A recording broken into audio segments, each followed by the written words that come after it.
Saan po ba yung banda itong palaruan ng bata dito po? Ah, thank you, ma'am. Pet. Hi. Outfit check.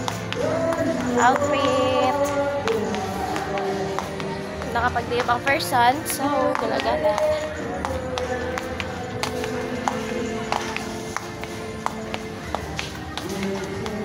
Tok na, be?